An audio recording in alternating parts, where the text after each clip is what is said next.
बिस्मिल्लाहिर्रहमानिर्रहीम। अस्सलाम वालेकुम। न्यूट्री हैक्स की एक और वीडियो के साथ मैं आपकी खिदमत में हाजिर हूँ।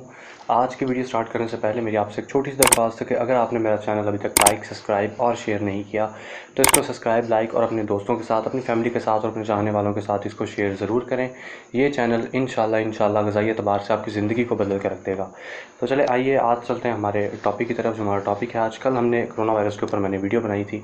जो कुछ माइक में इंटरप्शन की वजह से और साउंड में इंटरप्शन की वजह से जो है वो सही से वो अपलोड नहीं हो सकी थी, तो उसको मुझे बाद में डिलीट करना पड़ा था। तो आज हमने उसी मौजू के ऊपर जो है वो एक और वीडियो बनाई है। तो चलते हैं कोरोना वायरस की तरफ। आपने कोरोना वायरस के मुतालिक 5-6 महीने पहले से सुन रखा होगा। कोरोना वायरस क्या है आप बहुत जान भी चुके होंगे सोशल मीडिया के प्लेटफॉर्म्स के ऊपर से, डॉक्टर से, न्यूज़ से कि कोरोना वायरस क्या है, ये कैसे इफेक्ट करता है वगैरह वगैरह।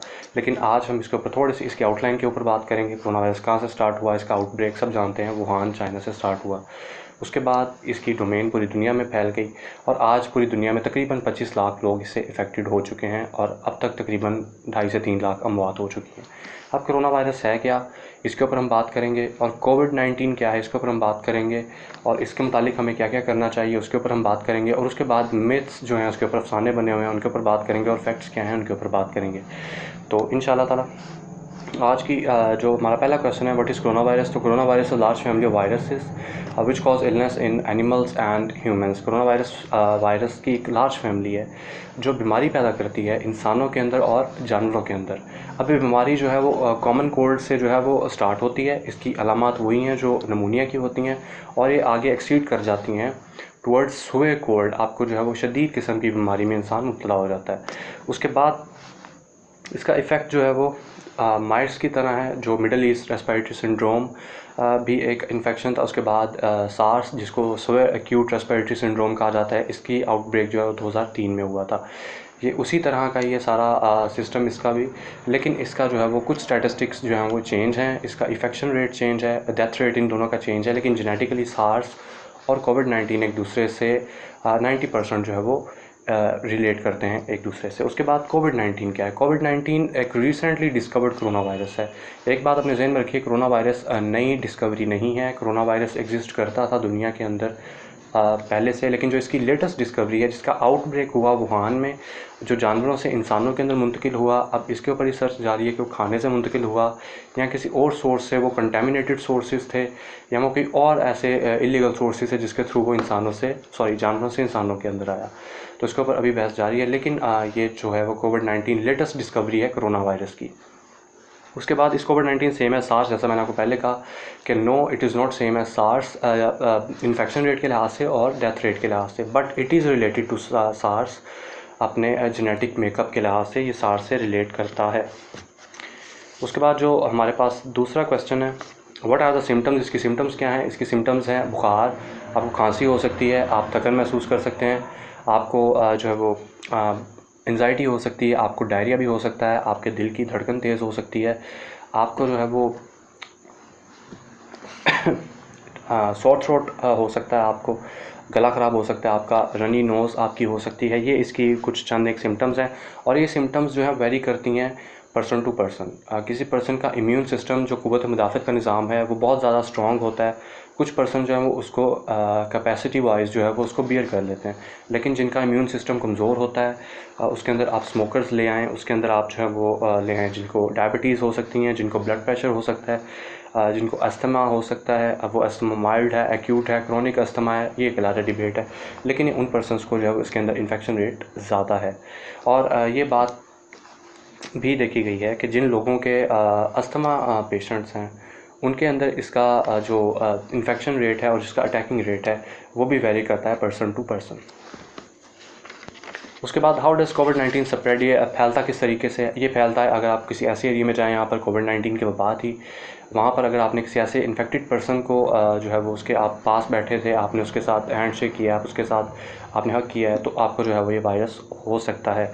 उसके बाद अगर कोई ऐसा पर्सन जो खांसी करता है या सांस लेता है या छींकता है, तो इस हवाले से भी जो है आपको कोविड-19 के अगर जो ड्रॉपलेट्स हैं अगर वो किसी जगह पे गिरते हैं, फॉर एग्जांपल इस टेबल के ऊपर गिरते हैं, तो इस टेबल के ऊपर से जो है वो मुझे भी हो सकता है अगर इसके ऊपर ड्रॉपलेट्स गिरे होंगे तो किसी इन्फेक्टेड पर्सन के। उसके बाद कैन इट सॉरी 6वां question, can it spread through faeces, क्या ये इंसान के पखाने से या पेशाब के ज़रिए फैलता है?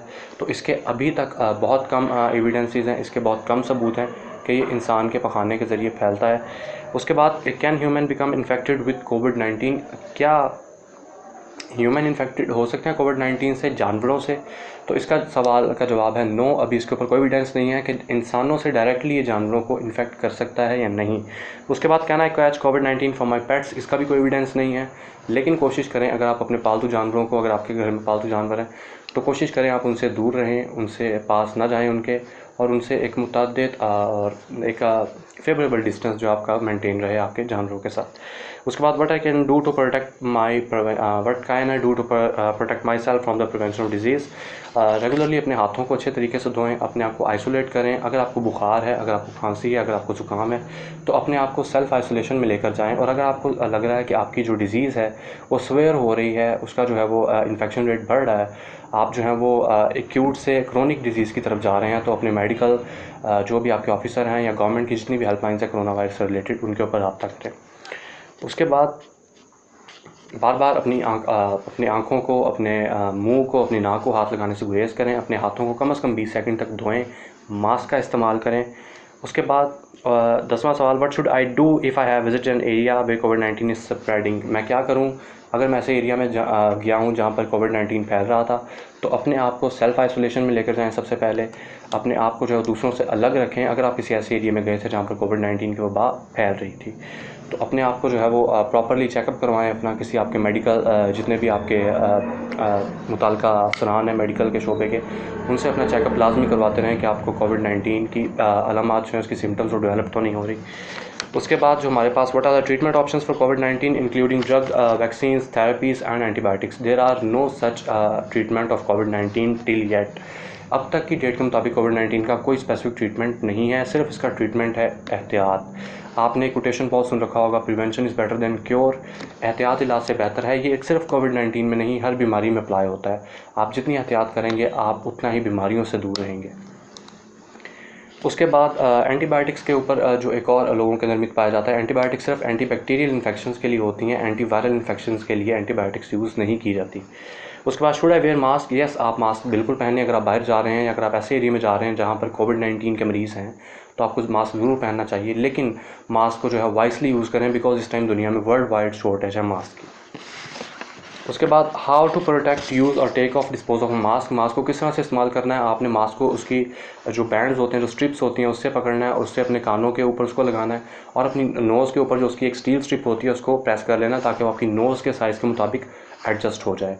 उसके बाद आपने जब उसको डिस्पोज ऑफ करना है तो इमीडिएटली उसको उतारने के बाद उसको जो है वो एक डस्टबिन में फेंकें, जो डस्टबिन ऊपर से कवर हो, ताकि वो इन्फेक्शन जो किसी और को ना लगे। और अपने हाथों को आगे अच्छे तरीके से सैनिटाइज़ करें।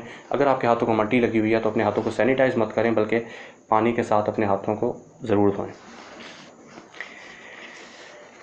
उसके बाद question, is there anything should I not do, क्या मुझे ऐसी कोई चीज़ जो नहीं करनी चाहिए? आपको स्मोकिंग, अगर आप स्मोकर हैं तो आप स्मोकिंग ना करें। आप पैसिव स्मोकर हैं, आप एक्टिव स्मोकर हैं, अगर आप इन दोनों टाइप्स में से कोई भी स्मोकर हैं तो कोशिश करें आप स्मोकिंग को छोड़ दें चंद दिनों के लिए, चंद महीनों के लिए, जब तक कि वबा है। वेयर मल्टीपल मास्क, कोई ऐसे मास्क यूज़ करें जो किसी और ने पहना और आप पहने, इससे गुरेज करें, ऐसा कतन मत करें। उसके बाद टेकिंग एंटीबायोटिक्स जो हैं वो बैक्टीरियल इन्फेक्शंस के लिए हैं, ना कि एंटीवायरल इन्फेक्शंस के लिए। कोविड-19 वायरस है, ना कि बैक्टीरिया। उसके बाद इसके ऊपर जो मिथ्स लोगों ने बनाए हुए हैं वो क्या क्या मिथ्स हैं, इसके ऊपर हम हकीकत के ऊपर बात करेंगे। पहला मिथ जो बनाया हुआ है लोगों ने कि इससे सिर्फ बूढ़े इन्फेक्टेड होते हैं, नहीं, इससे हर किस्म के लोग इन्फेक्टेड होते हैं। इससे बूढ़े, बच्चे, जवान, जिनको भी ये स्प्रेड होता है, जिनके अंदर बॉडी के अंदर सराइज कर जाता है, ये उनको इन्फेक्ट करता है। Cold weather snow does not kill corona virus, corona virus को जो है वो मौसम भी नहीं मार सकता, और बेशक वो मौसम गर्म है या सर्द मौसम है। उसके बाद कोरोना वायरस जो है मच्छरों के काटने से नहीं फैलता, ये भी एक हकीकत है। उसके बाद there is no evidence that companion animals such as pets और dogs and cats can transfer virus, ऐसा भी कोई एविडेंस नहीं है कि आपको कुत्ते बिल्लियों से जो आपके पेट्स हैं उनसे कोरोना वायरस हो सके। उसके बाद taking a hot bath does not kill virus, hot shower लेने से, गर्म पानी से नहाने से वायरस नहीं मरता। हैंड ड्रायर्स, आपके जो हैंड ड्रायर मशीन्स होती हैं घरों में भी लगी होती हैं, और बाज़ औक़ात शॉपिंग मॉल्स के अंदर आप जाएँ या किसी रेस्टोरेंट में जाएँ, वहाँ पर हैंड ड्रायर्स जो लगे होते हैं तो वो भी हॉस्पिटल्स में भी लगे होते हैं, तो वहाँ पर भी जो है आप चाहें तो वो हैंड ड्रायर्स भी जो है वो कोरोना वायरस को नहीं मारते। अल्ट्रा वायलेट रेज़ को यूज़ कर जब आप सैनिटाइज़ कर रहे होते हैं, स्टरलाइजेशन कर रहे होते हैं गलियों की या अपने घर की, तो अल्ट्रा वायलेट रेज़ को यूज़ मत करें।